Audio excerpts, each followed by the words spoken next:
can I invite our panelists to join us? Tigmore, Winter, Jane, and Jia Yuan.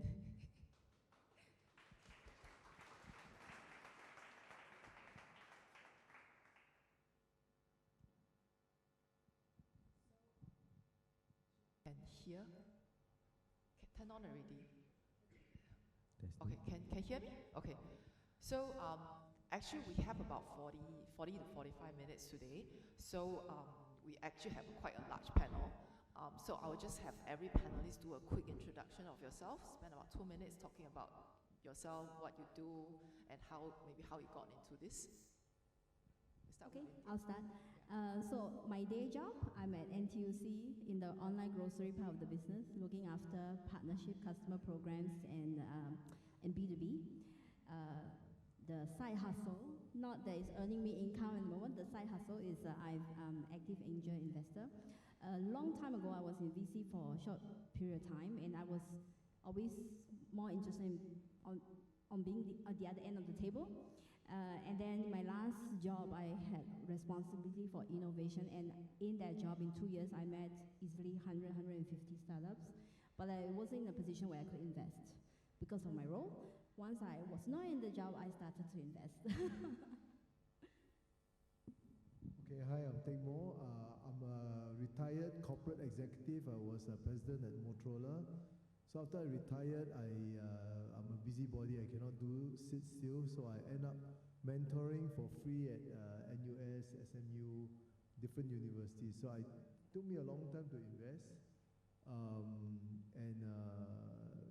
The real problem is when you mentor a young team and you help them to fundraise, the first question they will ask you is, Tigmore, are you investing? If you're not investing, why do you ask us to invest? So I end up investing. So that's why he always calls himself the accidental angel. Yeah. So currently I'm a partner at AngelCentral. Probably it takes about 40% of my time. Right. The other 20% of my time I spend my time at Entrepreneur First. I mentor Entrepreneur First, and the other times is golf and family. So hi, I'm Chia Yuan. I'm not retired. I still have a job. So I'm a program director in DSO National Labs. So I head cybersecurity R&D at DSO. That's at the high end of things in terms of cybersecurity. So the part that I love about my job is innovation. That is actually identifying good ideas, making bets on them, identifying the people to actually run the things. And I find that so starting about 2016, I realized that there's this whole world out there, startups, which is actually a lot about innovation as well. So I started first for my job, I started being a judge in the SG Tech. And then after that, I realized that, hey, there are a lot of startups that are actually very interesting. Wouldn't it be great if I actually can get to actually invest in them? And that was the seed of a hobby. So over the past few years, I've invested in 4 startups so far. This morning was considering the 5th one, but I guess, still thinking about it, yeah. Hi, I'm Jane, and I guess this is the point where you think, gosh, what do you say about all those years of being in the workplace? I started off in Singapore, heading up and leading a communications marketing company, and I guess the excitement of that for me was the diversity of clients that we were able to look at. Our work was always in the B2B space, predominantly IT, telecommunications, and after that, I spent 5 years running a charity, so finally all those years of communicating on behalf of companies, I was able to do it for the public good. And then 12 months ago, I was invited to go and help a property company, a family business, 3rd generation, and they felt that they'd reached the stage in their maturity that they wanted to put some of the money out of their property business into exploring what else they could do. For me personally, it's the greatest opportunity ever because it's a family that would like to do a little bit of good in the world as well as hopefully get some money back for what we're investing, but a focus on social enterprise and perhaps fixing the planet in our own small way. Okay, thank you everyone. So again, I would like to emphasize the fact that it's one of the asset classes that you should consider for to increase your pie, right? But maybe everybody can share a little bit, how do you see angel investing within your portfolio, or what other kinds of assets do you invest in? And let's try not to go down the road, let's try to understand. Okay, so why don't I start? A Singaporean, you don't invest in property, you're not a Singaporean, right? So definitely you invest in property. And then, of course, when you have sufficient money, you talk to the private bank, they always tell you need to have a portfolio, right? So equity, bonds, alternatives, and all that. So for me, angel investing is an alternative investment class. So it's very illiquid, right? And the outcome is very binary. So never invest in more than 10% of my money. So my monthly expenses come from my bonds and equity and all the other things, right? But don't expect this from the angel investing. But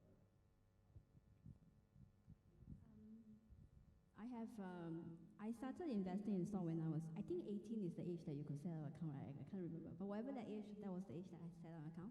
And I have stocks, bonds, I have fixed income, I have, and angel investing is part of alternative investment. So I also, in alternative, I also have, I also lend through lending marketplaces.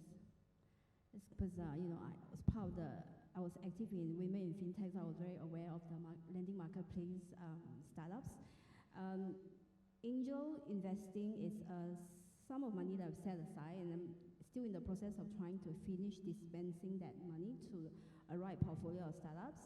But mentally, I'm very aware that it's extremely risky, and I'm prepared to potentially afford to lose all my money. I think that's that's a mindset that you have to take, even though for everyone that you invest in, you truly believe they can be a winner. So I don't actually think of angel investing as investing. So because like Tegmo said, you're not supposed to, so from a risk management point of view, it's not wise to actually commit more than 10% of your assets to this class. So I thought which is why the title for today is correct. It's more than just about money. So you actually get your returns mostly in the other forms, in the form of actually learning new things, in the form of actually understanding new business models, working with people, the founders, and the money is actually secondary. Why I say that?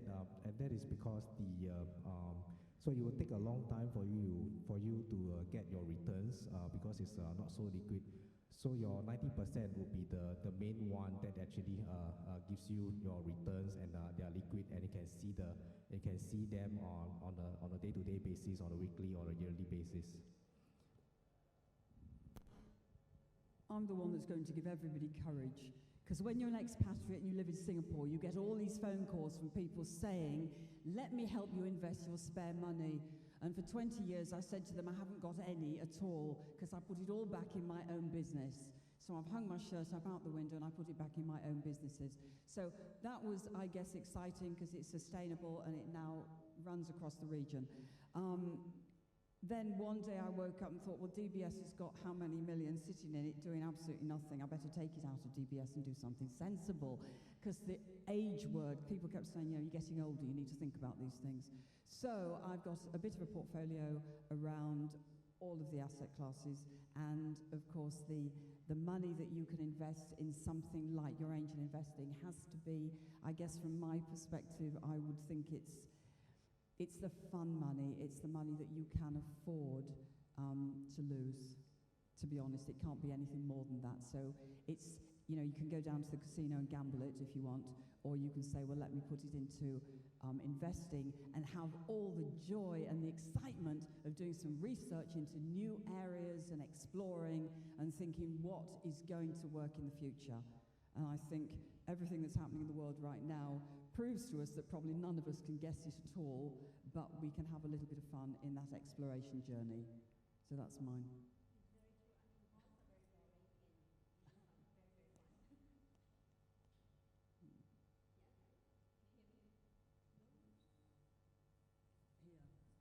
I was just agreeing with what you said, that all the other asset classes are very, very boring, and the angel investment is a lot of fun. So, because it's a lot of fun, can you think back first angel investment, how many companies do you go through before making that first investment? Or how long do you take you to decide on that investment, if you can remember?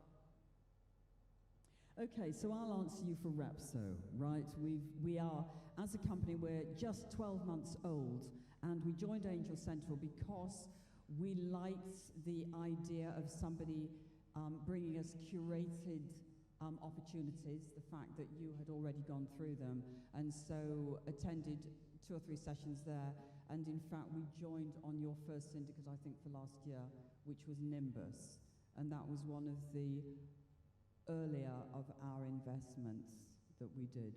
And I think, again, it fell into our umbrella thinking around a bit of a social impact, and it was bringing jobs to people and self-respect jobs to people who were a little bit neglected otherwise. So that was really important for us. So background, Nimbus is actually it's actually an office cleaning service, but what they do is they overlay that service with technology. So because with technology, you can actually serve the office managers a lot better. Because of that, you can charge a premium. And when you can charge a premium, you can pass a premium down to the crew, to the cleaners. So in the past 1 year since we invested, actually Nimbus has managed to bring up the cleaner salary from 950 to now average about 1,100. So to me that actually, I mean, I led the investment. I think part of the reason why I really like the team is because they believe and they actually made it happen. But I think honestly the reason why I actually invested was because the founder is an Oxford grad and I saw him scrubbing toilets. So I realized how sincere he is in investing in improving life of this group of people, and that's what got me motivated. Yeah. Sorry, let's go back to your first deal. So the first startup that I looked at, that was I think the first time you think seriously about taking the plunge is very memorable. So because the first one that I took a look at, I looked at it for many months. It was actually one of the startups that came into the competition that was judging, and they did pretty well. And I thought the founder is great, and it was a great idea. So basically, it was virtualized. It was an app that actually allows you to actually try clothes online in a virtualized way without actually doing it physically in stores. So I thought that was a great idea. So I followed the founder over many months. I visited the office quite a few times. So that was the days when I think before AngelCentral was formed. So it was pretty exciting because I was pretty much alone, and in fact I was so on that I actually took the founder around to a few VCs that I know so that I can get a second opinion. It was extremely painful. So in the end, I actually went through a lot of things together with the founder, even though I have not invested in the startup yet. It was actually just me doing my due diligence, interacting with the founders. So simple things like they were trying to actually, so they have a lot of letter of intent, and they were actually doing a white label for quite a few companies. And I realized that to my horror, they have zero revenue. And they're actually thinking about raising money to enter China without a solid base in Singapore. So I think after all that experience, I was glad that after seeking a second opinion, I decided to not to invest. And a few months after that, it ceased to exist. So that was my first experience.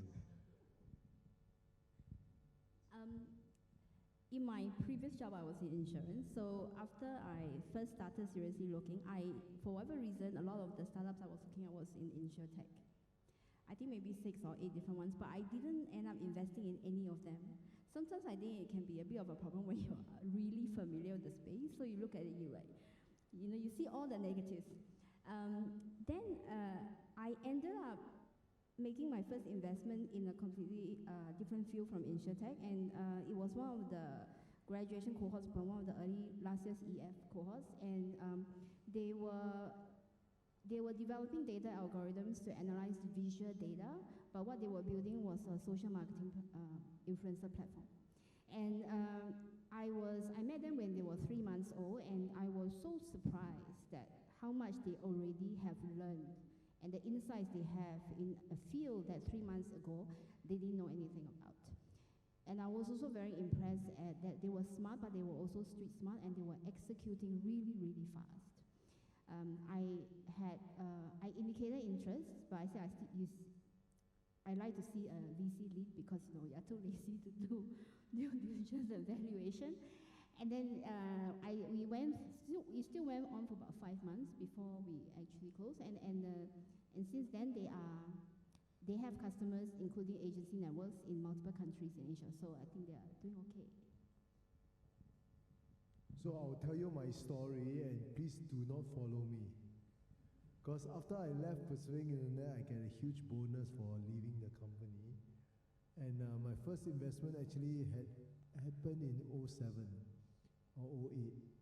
I put in 300K in a China company who want to recreate Foursquare in China. And I thought I was very smart because I got a lot of shares and all that. I was thinking it would be very successful, but it crashed in 6 months and all my money went cold. And I stopped investing in this thing for more than 10 years. And so after I of course, in reflection, we are always scolding ourselves for how can we be better? How can we learn to be better, right? So I was very afraid to invest. And after I mentored a lot of startups, so actually one of the first investments that I've done actually is doing indoor beacon, which is a business which Motorola used to have. So I know that business very well. But I did invest in them, and over time they ended up pivoting. So I realized actually whatever the idea they have, the execution had problems. So currently my investment thesis is very, very different. I only invest if I have sufficient time for mentoring and understanding the quality of the founder. I always look at the traction and what traction they have already before I invest. So, right, and if they need to pivot, I make sure that they pivot and change and prove the traction and the revenue model and all the other things before I put in the money. Right, so I'm much more careful before I write a check, but that's my very painful learning. So just to recap a little bit, there's actually quite a few points that different people has brought up. So first one I want to highlight is actually in angel investing, you are never functioning solo, because our own experiences are in certain verticals. Like what Dan was saying, right? Before the community came out, we need to bounce off ideas, and I think Deshing alluded to that. We actually found Techmo from cap tables. So when we were doing angel investing, actually a lot of times, first few cases usually is in spaces that we know. It may not be directly related, but it will be in verticals that we have expertise and relevancy in. But then the thing is, the success bias. So like for me, I used to run AngelCentral. Now actually any HR tech job related come to me, we find fault with it because we have so much knowledge in it that we are biased against it. So it's actually sometimes we become very good mentor to the startup, but the thing is, it just makes it very difficult for us to put money with them. But go back to the point that actually you need a community to support you, and that's why now actually, like whenever we look at SaaS model, right, we actually bounce it off with Royston, and then tech we send to Dr. Prem, and then who else do we send things to? Cybersecurity we send to Jiayuan, and then if it's AI side, actually was bounced to Joe and then different people. Gaming side we sent to Yuha. So actually within the network, we actually try to get each other to support and give the validation. But I think key is actually the community and the doing it together. But the key is do not follow blindly. We had some so yesterday, not to name names, yesterday on Tuesday at the office visit, we realized one of the angels following blindly. I think Deshing got shocked, right? And then he straight away say, can let's go for breakfast so that we know how you're doing it. Please do not follow blindly. So on AngelCentral, we actually don't recommend what you should invest in. It should be something that you listen to, you enjoy, and then you raise hand. The later we'll ask Calvin to share also how he actually, because Calvin keep laughing, so later we need to get him to share a bit. Actually, you know, in the beginning when I started meeting startups, I find that I was going, oh, I like this one, I don't like this one, I like this one. Then I thought, okay, I need a better structure in trying to understand why I was liking certain things. So I took the time to actually sit down and write my own investment thesis to say how do I think that the world is going to change? How do I see value being created? And so and where? So it gives me a better idea of where the areas I would like to invest in. And then I also end up writing out for myself what are the kind of founding team that I would like. Because I think that that's very important. When we are investing in so early, we are investing in the people. Yeah. Just to advertisement a little bit, you see that there's a Slido. So if you go onto the website on the Slido, you type in Angel Invest, you actually can pose questions to us. But now, let's say there are certain thoughts that you want to ask, you just type, and you can actually see other people's questions. So for those people on the webcast side, on the livecast, you can do the same thing as well. Then you can see the questions of other people are asking, you can put it up if you want us to carry it. So later we will address those questions after we finish. So I think I was just going to pick up what Wentia had said, that you know, the organizations that we're looking at, obviously from my own background, I've worked with companies from SAP and Oracle at one end to highly specialized, very technical, small niche players at the other. But you know, the idea is one thing, the technical expertise is another. But at the end of the day, they go to markets. How many of them, in fact, quite often will let themselves down because that brilliant idea isn't going to go anywhere if we can't get it out and get it in front of the people that we want. And today, you know, there's so much. I'm going to just, you know, post it up with a few Facebook ads, and I expect, you know, 50,000 people to immediately sign up for the app. And I think from experience, we all know that's simply not going to happen. So I think the... Yeah. Actually, one question for Wentia and Jian is actually both of you are working. I mean, the three of us we have a lot more flexibility with our time. So can I just understand a little bit, how do you juggle? Because 9 to 5 commitment, weekend got to spend time with the wife, spend time with the husband, how you find time to do your due diligence? So I think I'm lucky that I work in an R&D environment. So in the first place, it's supposed to be flexible. So having said that, yeah, it's supposed to be, not always. So sometimes due to last minute scheduling of meetings, sometimes I will miss a few pictures that I would really like to go. But I make up for it by watching the webcast after that. So I think we need, but as long as you can separate the between your work and your hobby, and I think if you have flexible timing, you can make up for the time. I think that works out to be okay, at least for me. Time is an issue, definitely. Doesn't help that my office is in Jurong. So by the time I come down to meet the startup, it's like 7, 8 p.m. at night. But very often, first of all, you find the time. If you can't find the time to meet the startup, then you know you shouldn't proceed any further. But also, I think once I did a few investments, I also realized that because of my lack of time, I started to also explore joining syndications. There's a big difference in time commitment between investing directly and joining a syndication, because there's so much more time you have to spend in the summer, so much more meetings, so much more paper to go through, and so much more agreements to go through. Whereas in syndication, there is a lead that you can talk to. And you can sort of write off a lot of the work that they have done and the questions that they have already asked. And I found that gave me a bit more balance. So half of my investments are syndication. Okay. So far. Oh, okay. We got to articulate better. Okay. Actually, I want to just ask a little bit. Hopefully, it's not a wound that's raw and painful. Any nightmare investment stories? I don't think when I share one. any raw stories that how did it, meaning that it didn't work out, and then Jia don't have more stories. So there's any painful stories, and then what's the lesson that you got from there, if you could share? I did say that I worked for a family, so the worst story is when I'm introduced to the bright young thing with a great startup idea who's a friend.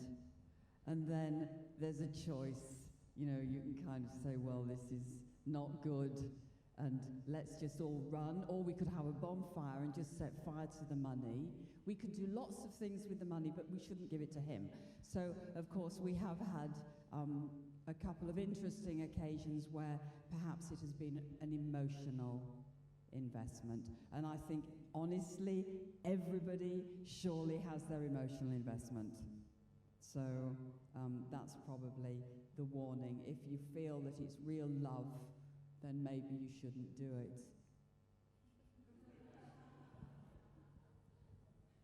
Any other war stories? There was a couple of years ago, there was one where, first of all, I've known the founders for a while, but in other capacity where, you know, in my work I had some interaction with them, and they had approached me to invest in their business.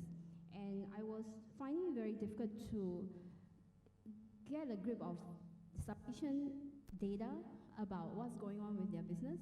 But, you know, at the same time, the problem was that I knew them for already over a year. So there was an element of trust from knowing them, and then that was not matched by the amount of data that I need to be able to decide whether I make the investment or not. But it was just through a pure coincidence that I ended up talking to somebody else who seems to have said that they had an issue with their business, and turns out they were, in the end, I found that they were severely in debt. But even when they were severely in debt, they were trying to get a lot of money from me, who is somebody that I knew and I have been working with for over years. So I think things like this do happen, which is I think partly why it's quite important for us to do our homework. Yeah. Okay. One more question about good stories, success stories that you think. I think Teck Wah has success stories. Yeah, I have. Okay, so one of the best things that I've done, what I've learned most about angel investing is the ability for me to learn much more about different businesses, different industries that I've never had the opportunity to do with. And the other opportunity for me is to challenge myself to using my experience, my intellect, to see whether that can be applied with that vertical.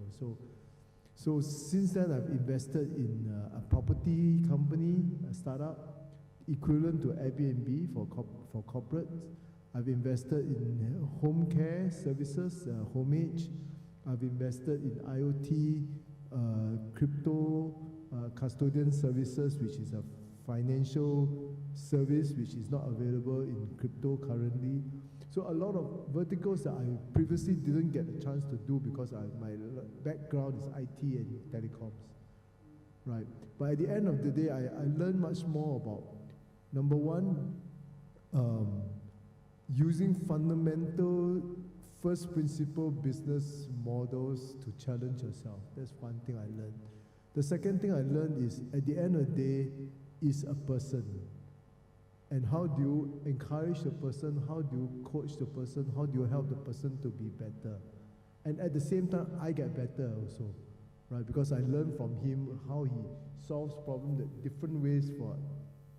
When I was growing up, I would never hire young people to do a lot of work and give them good responsibility. But now I see all these startups, young people just out of university and tremendous responsibility, and they do their job so well, right?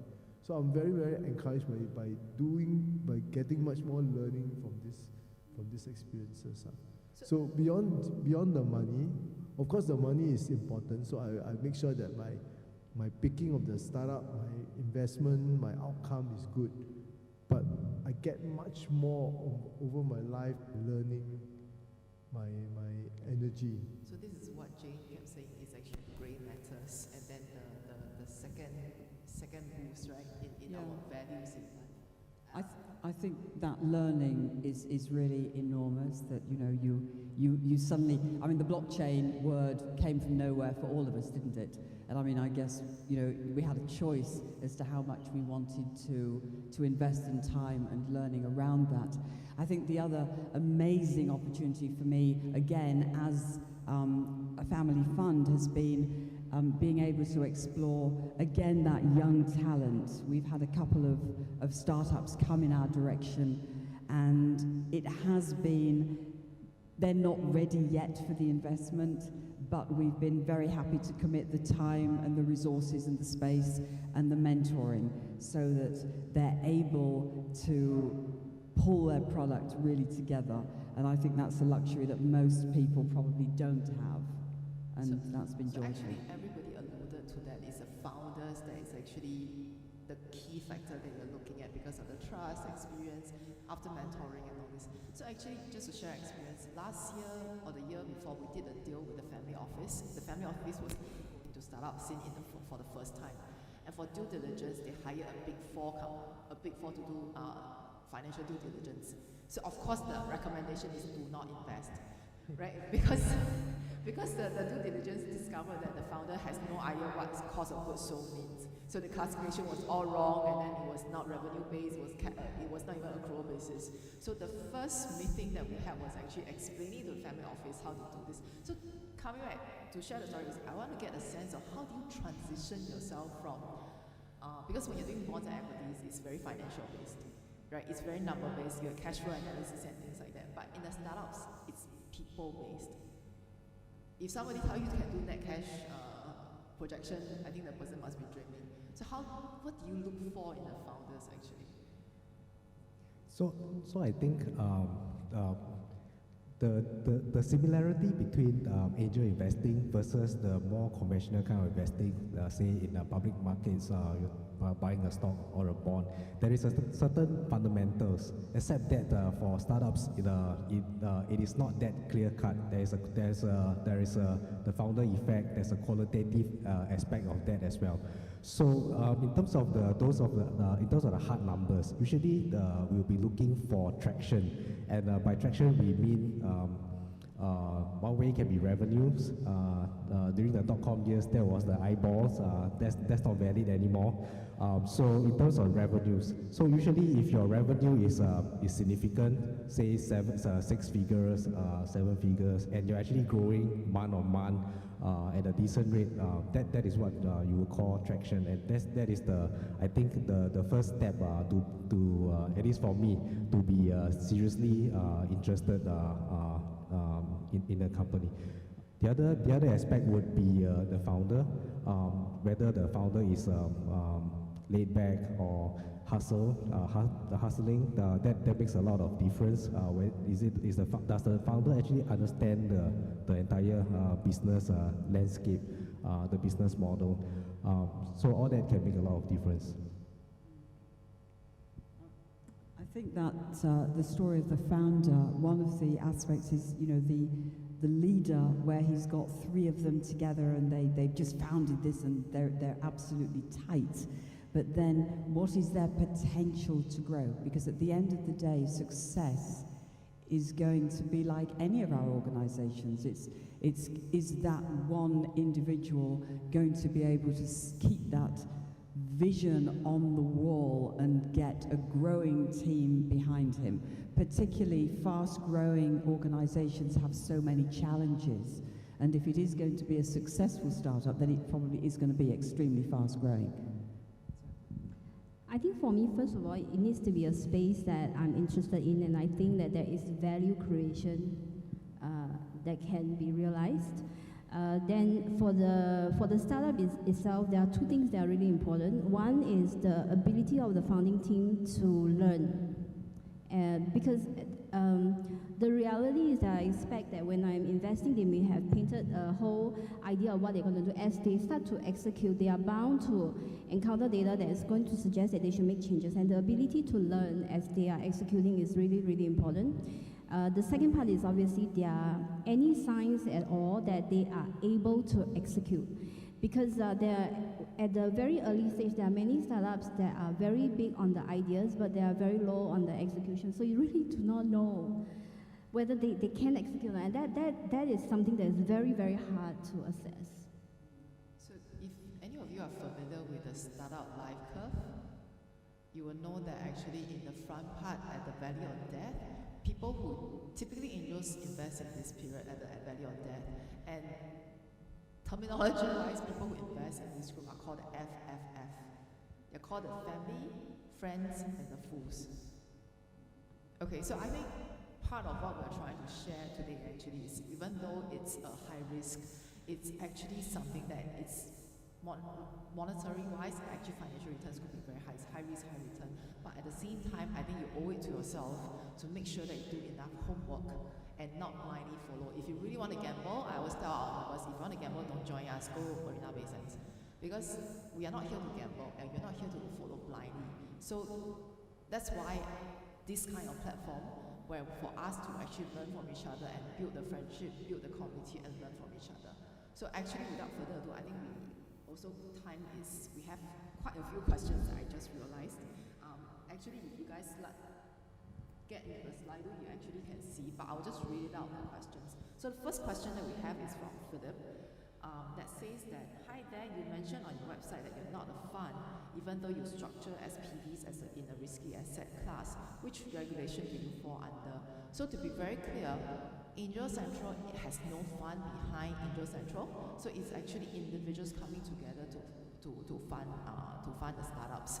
We are not a broad-based crowdfunding site, if you know what I'm saying. So we are not open for the whole world to see. Only members can access the deal flow behind our setup. Okay, so in that sense, we are safe, based on our lawyer's recommendation, we are safe with the MAS regulations and everything, and actually I have a law society that potentially actually giving me the nod. So I hope that answers the question for Philip. Does anybody need clarification on this one? Do you want to add on to this?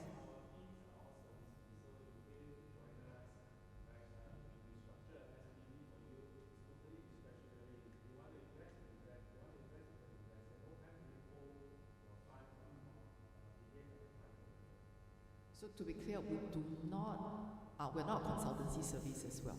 As in, we do not consult for you, we don't tell you what to invest. That's why we say through the pitch day, through the platform, you got to come to attend the pitch, and then you got to raise your hand, and then you interact directly with the startup to make a decision. Okay? Second question, maybe this one actually I will get the panel to answer. Do you feel the odds are stacked against you as an angel? VCs usually negotiate better terms and liquidation preferences. Yes, wrong stage, somebody say that. Yeah. But you want to take any? Yeah, so first of all, I would think that I normally also like to invest aside with all the VCs. So if the VC come in, I can follow the VC round. So I get the same terms as the VCs. Right, but also if, for example, if I'm coming in before the VC comes in, then you must remember to have the right kind of legal terms to protect the minority rights. And okay, there are other clauses you can put in. You can put in clauses such as best favored nation, so that the future kind of rounds you can follow the same clauses. So. That's why I would ask you, if you want to do this, you want to understand this, join our legal masterclass. We spend 3 hours explaining to you how to protect yourself as an angel investing at a minority shareholder. But to just give a few basic clauses, we always make sure that we ask for, so I mean, very, very bluntly speaking, angels rights, because you're the first check to go in, we take the highest amount of risk. But as the next round comes in, usually your rights are overwritten. But the basic rights that we always ask for is your info right. Info right to the extent that, not to say that you must share your customer list and all those things, but on a yearly basis, because I'm a shareholder, you should actually share your progress, your audit numbers, you actually should keep us informed. So you will see that at the Series B, Series C, sometimes the next stage VCs, they actually will try to remove this, because it makes life a lot easier for them. So that's why usually syndication we support this, because as a syndicate, so angels typically on a personal level, right, it's not more than 2%. So you think from the founder's point of view, seriously 2%, I would not follow up with you so diligently. But when you come together as a group, they cannot ignore you, because as an angel, you are typically, as a group, you're at least about 12 to 15% collectively. So that's why that's a benefit, one of the governance benefit that we were talking about. But I think the key is actually as an angel, you want to provide value beyond the check. And that's why I think for some of the companies that we're working with, even though at Series C we are asking for info, right, they're willing to entertain us. Because along the way, we have proven our value to them. Okay, so actually this is one thing that I think I forgot to bring up actually. For a lot of angels, actually our members, they were very shy. So one key thing about angels is actually you got to brand yourself so that people know about you. You know about your value proposition through this startup. So very openly, we actually, when we started last year, we had a banker who was actually very happily writing a check, but his checks were all not getting accepted. Because the startups are all saying, who is this fella? Why is he so generous? And he write check after the second meeting. So they were getting very worried. And so they were like, who is this person? You know, why should I take his money? So as an angel to provide, of course the check is a key thing, but in order to play this game long term, you need to provide more than the dollar sign. Okay, but be mindful also, you don't become a slave driver. That is a fine. I think the good startups, they are also purposeful about where their funding comes from. Yeah. Okay. I actually want to have to wrap that up. So I actually, my opinion is that, so individually as an angel, the odds are stacked against you. But if you join as a syndicate, actually you have the edge. When I say that, that's because you are investing totally your own money, whereas from the VC's point of view, they would have other pressures to actually, well, maybe they need to actually get the money out by a certain quarter, or the money doesn't come in by a certain quarter. So they will actually be affected by the other decisions where you have an edge over. But to balance to have the edge, you would actually need to actually band up together with the rest of the other angels, and that I think AngelCentral is a good platform. Sounds like a marketing pitch. Okay. Good marketing. So the next question is, for the startups you have chosen to invest on a portfolio basis, what is the annualized return you have obtained and over how many years?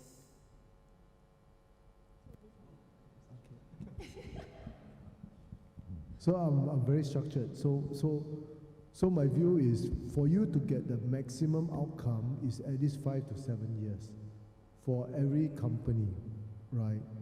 And so at this stage, right, around the world, we've proven it in Singapore also, 1 out of 10 is successful. 2 of them will be hanging over the water, surviving but not giving a return. 7 die, right? So you need to invest in at least 10 companies to have 1 outcome, right? So that's one comment. The other comment is, this is very high risk investment. So for me, high risk investment, you need to at least pay 15 to 20% IRR, right? So you know 15% IRR over 5 years is 2x, right? And 20% IRR is 3x over 5 years. Right, so for me to get a 3 times return on the fund, that means every single company within 10 companies I invest must have at least a 30 times return. Right, so definitely I look at a company, if they give me a valuation at 3 million, right, I expect them to at least return 90 million over 5 years. Their valuation must hit at least 90 million. Before I even consider investing in them. And this without dilution. So by the time you count dilution, you probably 120 million. Right? So you need to look at a company that will be 40 times the outcome that from the time I invest in. Right? If it doesn't meet this medical thesis, I actually walk away immediately. Does she want to take this one? So actually just to share a little bit on our own portfolio, we are 28 companies. We had 2 early exits, both for acqui-hires, right? So when it's acqui-hires, basically we only make back, I think, 101.3 lah. Only one, no, this is Malaysia. But we have 3 zombies. And then we had one, we got back 20 cents on the dollar. But I think the Shin will share the number a lot better. We have 4 in Series A now, 3 in Series B, and 1 Series C. And so we don't have big exits yet because in angel investing, you got to hold. Because if you don't hold, the early exits are not going to give you the returns. Yeah, so he can share.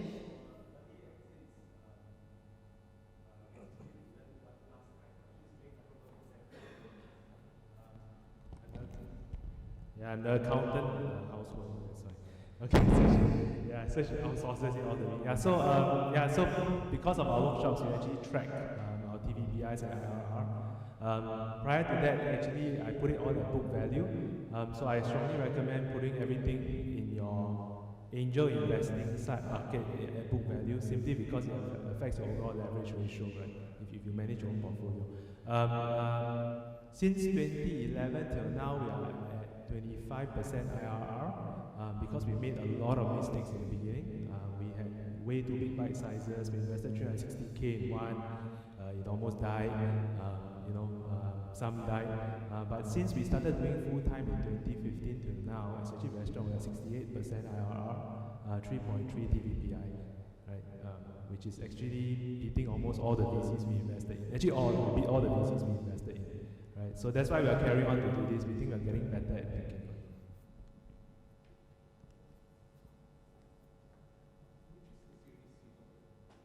I'm sorry? So our Series C companies are Hamlet and PetSnap. PetSnap is actually a dashboard for CIOs to use for IP research. Hamlet, I think, just came out 2 days ago on the news. Yeah. Last year, Jeffrey was the Ernst & Young Entrepreneur of the Year. Yeah, so it was an NOC story, right? Yeah. Okay, can I come? Actually, if you have any questions, can you just raise here? Don't need to go through this. Okay, don't be shy. Okay, the next question we have, given that this is such a high-risk asset class, what net worth should people achieve before they start angel invest, and how much should they allocate as a percentage of their portfolio? We're talking about this just now. I think on AngelCentral, there's a blog about it, right? I'm not sure whether it's Dershing or Xiaoning who actually posted. Yeah. I did a piece on this one. So calculating back. Later I'll share the link later. So you should be thinking about so you should not allocate more than 10% of your overall portfolio, right?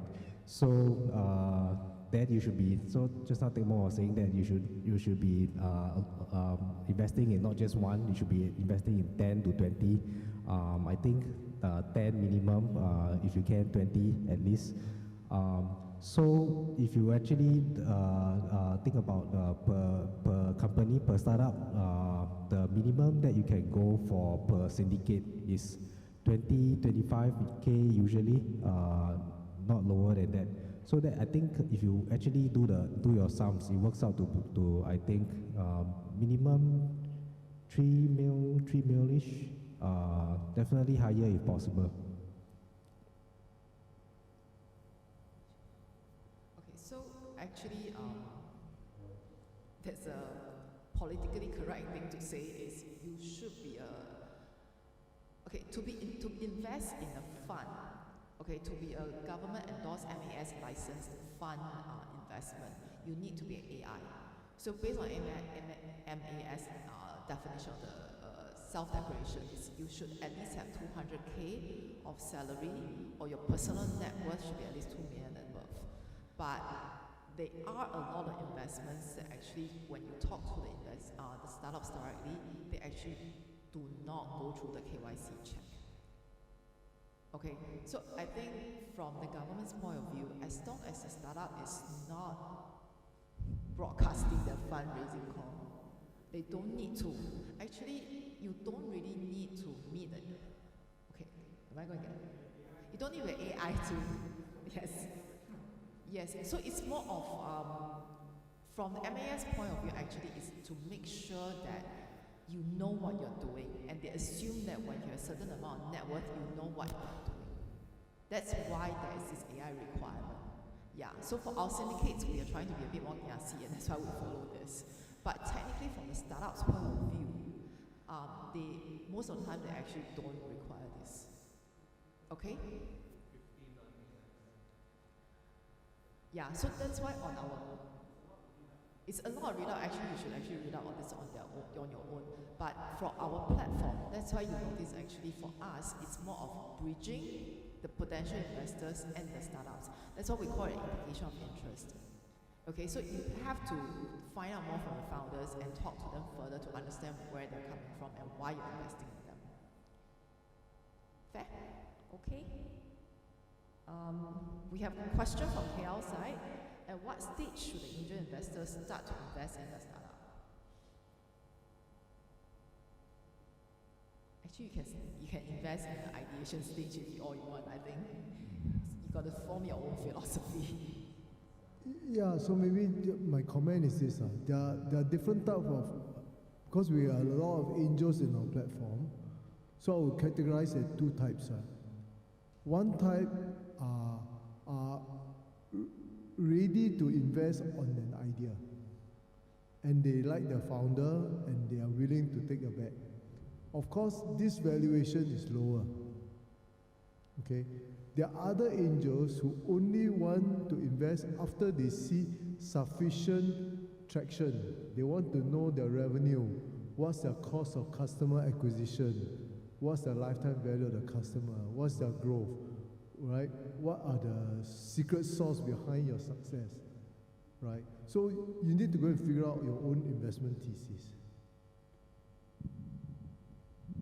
So yeah, I agree. So I realized that there are two kinds of companies in my portfolio. So one is those that are the very early type. So those companies, those startups will not be earning too much of a revenue, but the rate when you invested in them, you got a good valuation. So for those startups, you actually need to actually work more closely with the founders in terms of actually looking at whether they need to pivot, whether their business model actually makes sense. So it's a higher risk. Then there are the other kind of startups where they actually the founders actually their revenue is decent. They are growing month on month, year on year, decently. Actually, they know what they are doing, and basically you can most of the time you can hands off, and then you can be you know that they are doing their work. So depending on which kind you like, what's your personality, you find a startup that suits you. Of course, before that, you will need to be comfortable with the startups that you're investing in, because at the end of the day, every pitch that you actually see, you will see that the financial projections is always going up. Yeah. So. Is there any type of founders you definitely will not invest in? I think it is important for the founder to be honest and truthful to you. If the founder is actually not very it seems to be hiding something, not very truthful, then this one could be an integrity problem. So, well, at the end of the day, if you smell any red flag, then just don't do it. I think adding on to the points there, for us, yes, we would like to see a product or a service solution that's actually got customers. So that was what Tecmo had said. I think where you're investing purely in an idea, then it would surely have to be an area that you're familiar with. And again, to how many of us, you need to find your own level of comfort, but how many of us want to invest in something that we don't understand? I mean, you can't even ask a sensible question. So I think at the end of the day, the answer to that question has to be everybody's discretion and their own comfort level, and probably, again, the amount of disposable funding they have to use and allocate accordingly.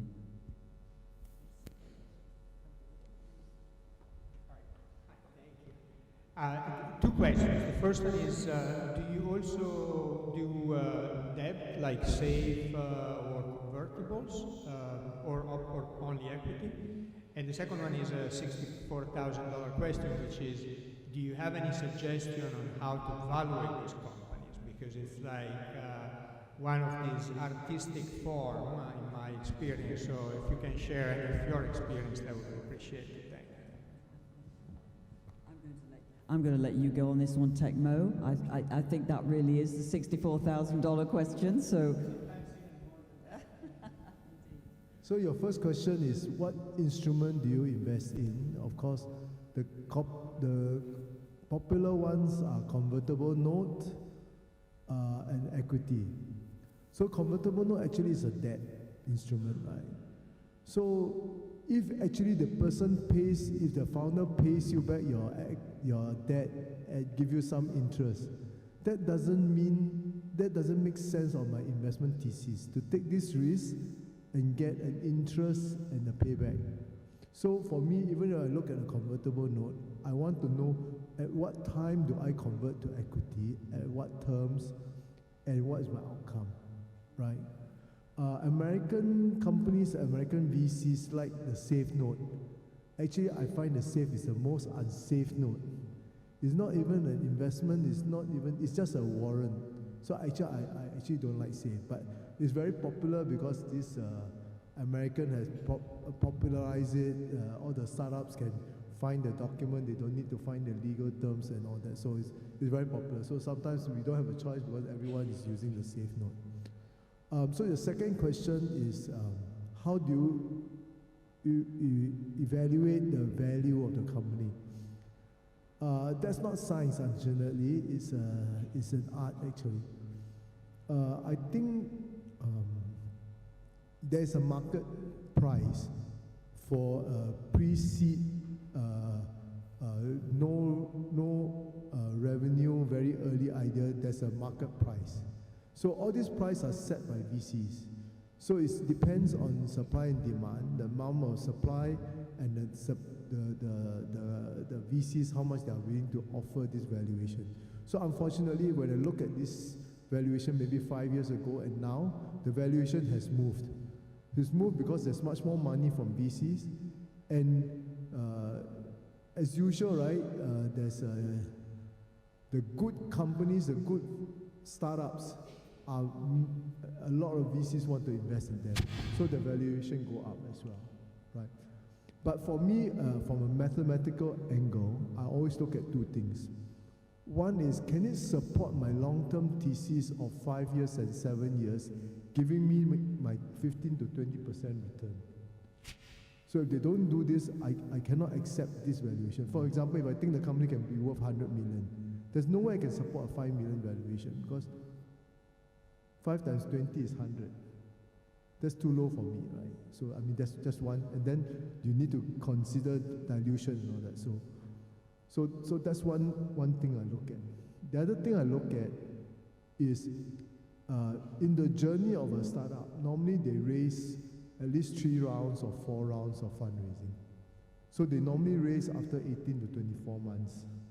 So the money will last 18 to 24 months. So I always look at what is the outcome of the company after 18 to 24 months.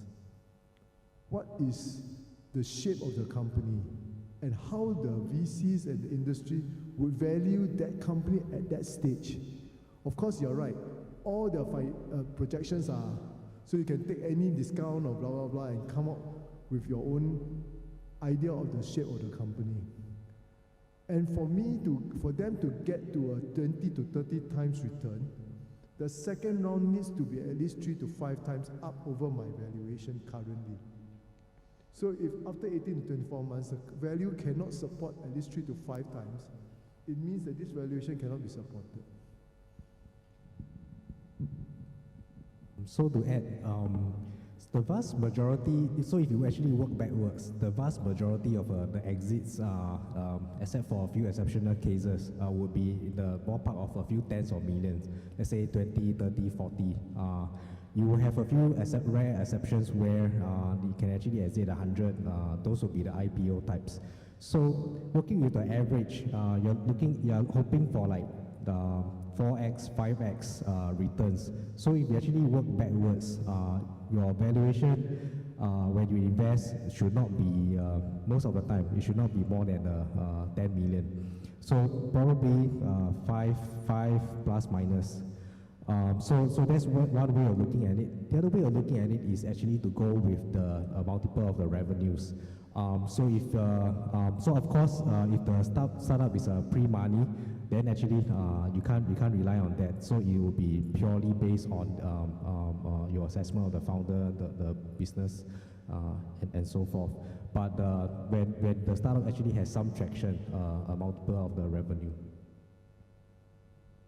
So just to add on to that, there's actually one thing that we look at as well is at that round, do we think that after that fundraising or after 2 to 3 rounds of fundraising, would the founders still keep enough stake in the company? Do they over-invest, over-dilute themselves? Because motivation, right? Because if, let's say after 2 rounds of fundraising, the founders are diluted to less than 50, I think that's not a good sign. Because you need the founders to have enough skin in the game, because their life is really actually quite hard. The first 5 years is really hard life.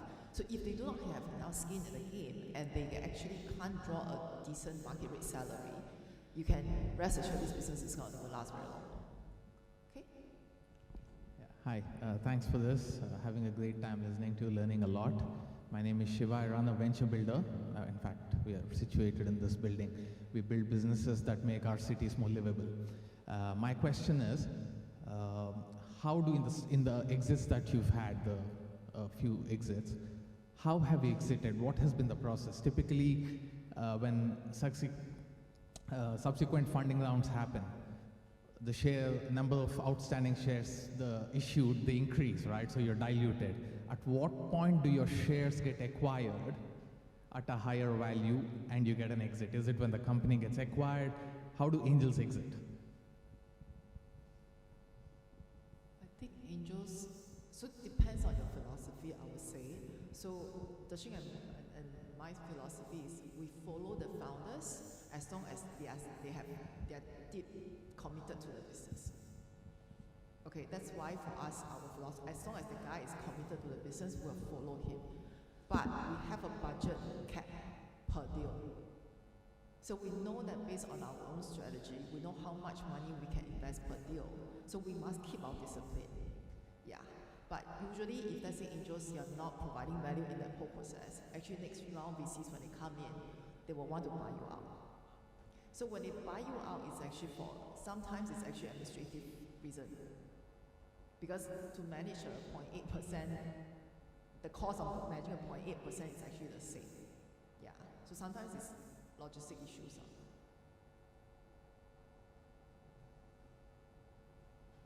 But I haven't had a good exit yet. I'm waiting for my CVC to be a good exit.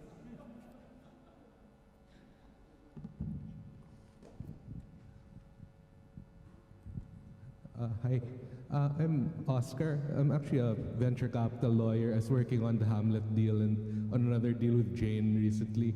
I was wondering, for your direct investments, like how many hours do you spend on due diligence personally, if it's a non-syndicate, and where does the time go? Like, do you research the product, the industry, the market, the business model, or do you just research the actual founders themselves?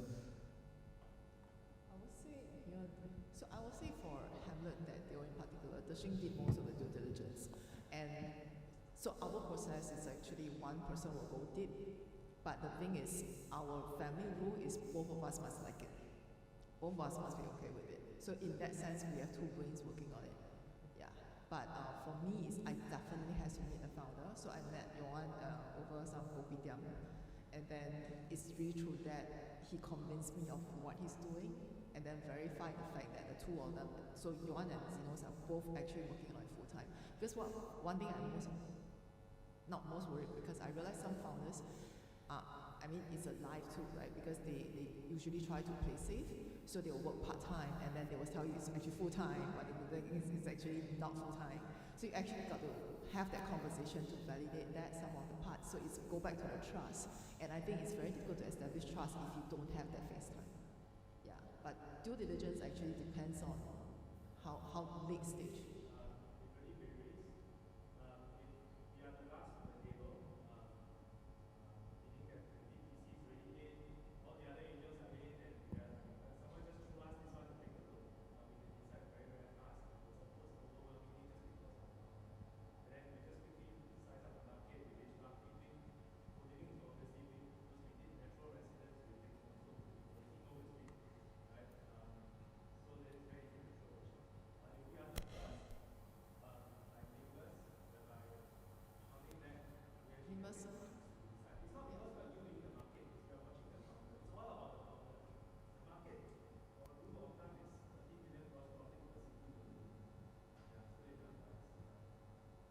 So you need to set your own, so like what India said, right? You need to set your own philosophy, you got to do your homework, you got to do what's your ideal portfolio, what you want your ideal startup to look at.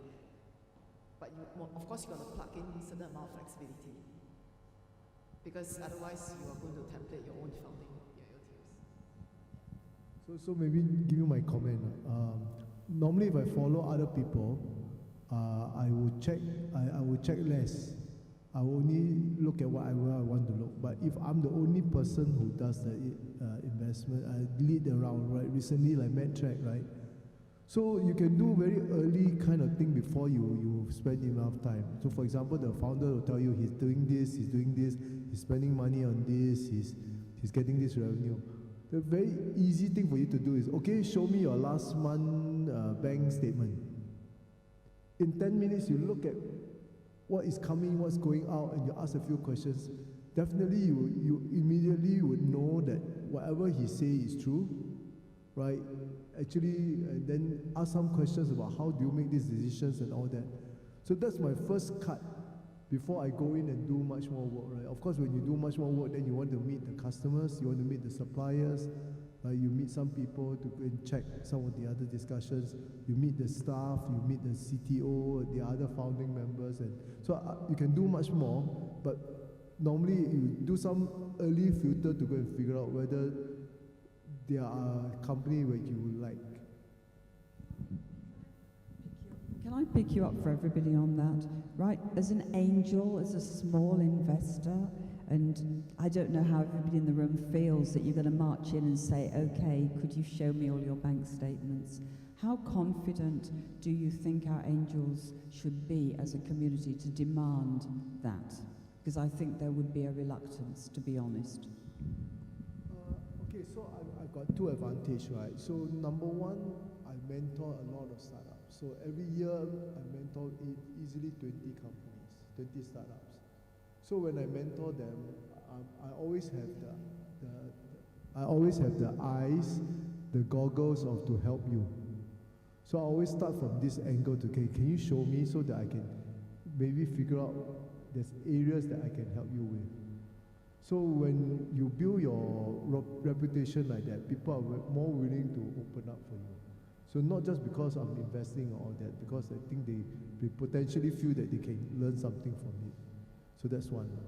But when I agree with you, if I'm a small investor following other people, it's much more difficult, right? But if I'm leading a syndicate, then I feel that I'm responsible for all the angels who follow me on this syndicate. So I represent it. But my view is, as an angel, don't be afraid to ask. Don't feel that your money is too small. Because for me, my money is personal money, my money. So before I give you a cent of my money, I want to validate that my money is worth spending. So of course, if you don't want to share with me, that's fine. But I can walk away, there's always another deal. I think it's also with the founders, I found that it also matters if they think that you are a genuine investor. Because they are spending, and when they are fundraising at that point, they are talking to so many people, and they are also trying to suss out who is really serious, and I should spend my time, invest in sharing information. But I think it's very fair to ask the founders if they are fundraising, how much runway do they have left? I mean, and you need to know that the answer, they need to know the answer is not going to scare you away. Okay, so we have one. I think the cases where, the scariest cases are where you actually take a leap of faith, the startups who are not based in Singapore. So in Singapore, you know the law and the ACRA and everything, and then when you have a startup that's in another country, the language might not be English, and so those are the cases where you would actually take a leap of faith. So you can demand to see the bank account, you may or may not get it. You can demand to see the company registration, you may or may not get it. So at the end of the day, it's about the risk mitigation. Okay, just share a story. I did an investment in Helsinki without understanding the tax obligation was Singaporean in an EU country. After that, I spent 2,000 euros to figure out my tax obligation. So that one I didn't do enough due diligence. But the company actually doing well now. Okay.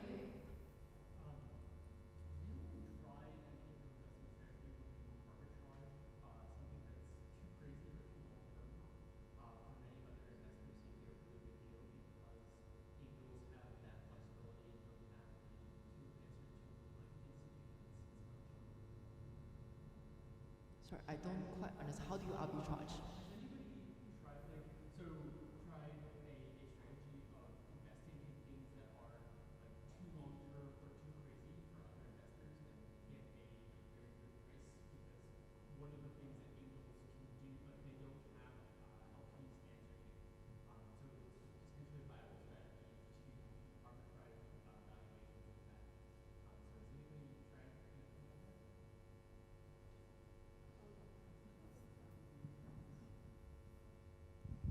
How long term are we talking about?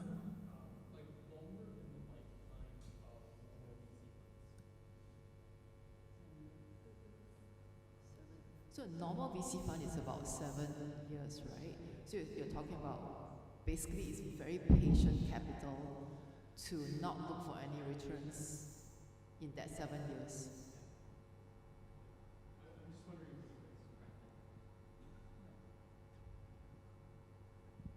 So far, none of the things I looked at is that long term in terms of having some kind of progress. So I think if you're talking about deep tech, there's a chance that it will fall into that category. So because it might be, so the founders might actually be scientists. So I'm a scientist myself, so I understand. So the founders might actually be scientists, and they're working on a world-changing technology, and they need more funds to actually build a product, build a prototype, get it to market, and all that. So I think for an angel to invest in that, you would need a huge risk appetite, and you don't expect your money back for a long time. And there's a huge chance. I mean, to be frank, that things might not work out. So I think at the end of the day, it depends on your risk appetite as an angel. Does that answer?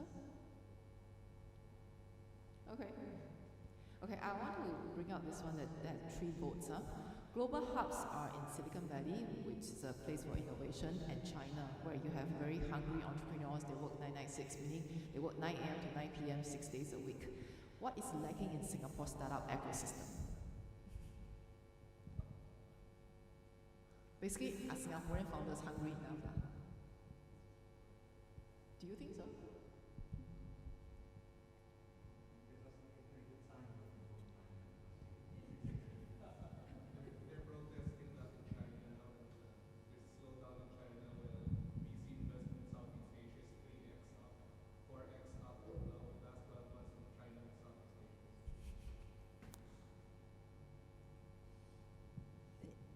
It ties into a discussion that one of our founders was invited to sit on a panel and talk about entrepreneurship.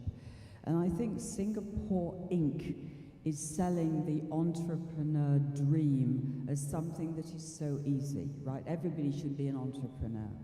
And I suggested to our particular founder that perhaps a little bit of a reality dose, because really the entrepreneurship journey is hard, it's tough, it's lonely, and it's 24 hours a day, 365 days a year, and I think we've tended to make it terribly glamorous. And the reality, surely, for most startups is not terribly glamorous. So that would be my comment, I think, in that. Yeah, I would directly relate to that. So I'm a founder, studio founder. I got started my first company that I built about 10 years, about 10 years ago. Right. About 50 people. And now I started the next one. Congratulations. Yeah. What I see in Singapore, and I can compare that directly also to Berlin, is there's a lot of lifestyle entrepreneurship.